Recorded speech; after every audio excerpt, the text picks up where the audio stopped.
पुण्यात्मा परमात्मा के पाने में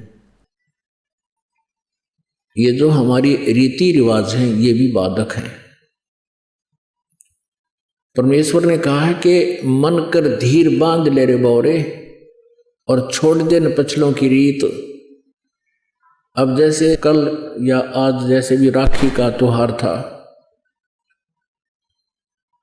रक्षाबंधन का त्योहार था, इस रक्षाबंधन की क्या आवश्यकता है, क्यों इसको हम मना रहे हैं?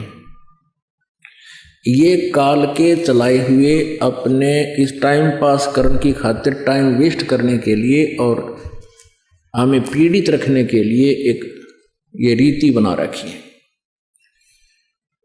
अपुणात्मा इस ज्ञान से परिचित होने के बाद हमारी आंखें खुल जाती हैं और जो समझदार बच्चे हैं वो इस बात को स्वीकार कर लेते हैं कि संत जो कहते हैं परमेश्वर का आदेश होता है, तो फिर वो स्वीकार कर लेते हैं, फिर वो समाज की नहीं मानते हैं।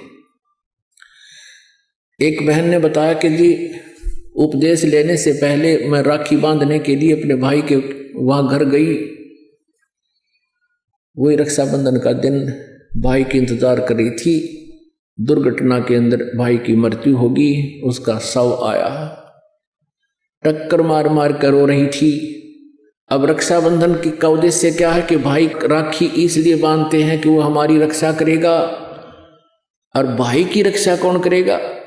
हमारा रक्षक कहते हैं, जो रक्षक है उसको हम भूल चुके हैं। हम सब का रक्षक कबीर साहब है। कबीर परमेश्वर पूर्ण ब्रह्म परम अक्षर ब्रह्म।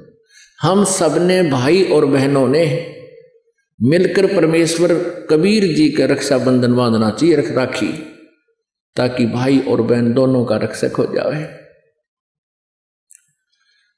कबीर साहब को रक्षाबंधन कैसे बंधेगा? हम उसकी शरण में आ जाएंगे और जो जाकी शरणा बसे ताको ताकी लाज, जल सो ही मछली चढ़ जा बह जाते गजराज।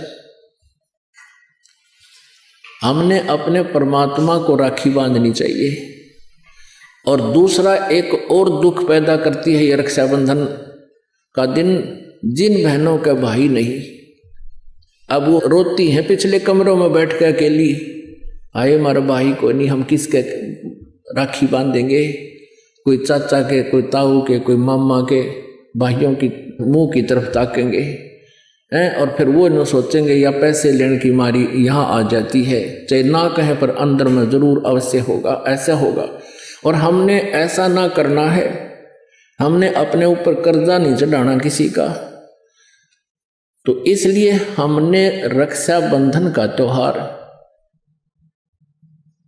कैसे मनाना है? परमात्मा का नाम ले लेना है।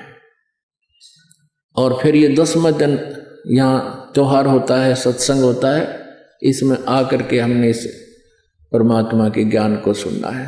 तो ये इस तरह की जो रीति रिवाजें हैं ये हमें पीड़ित करने के लिए है, हमारे को एक दूसरे से दूर करने वाली है। अब रिवाजें बन गई हैं कि बहन राखी बांधना आवेगी, उसको कुछ देना पड़ेगा, एक मजबूरी सी बन गई। तो ये भी हमारे नाते में दरार पैदा करती है। तो पुण्यात्माओं, जिन्होंने परमात्मा पाना है तो परमेश्वर के विधान को अपनाना ही पड़ेगा।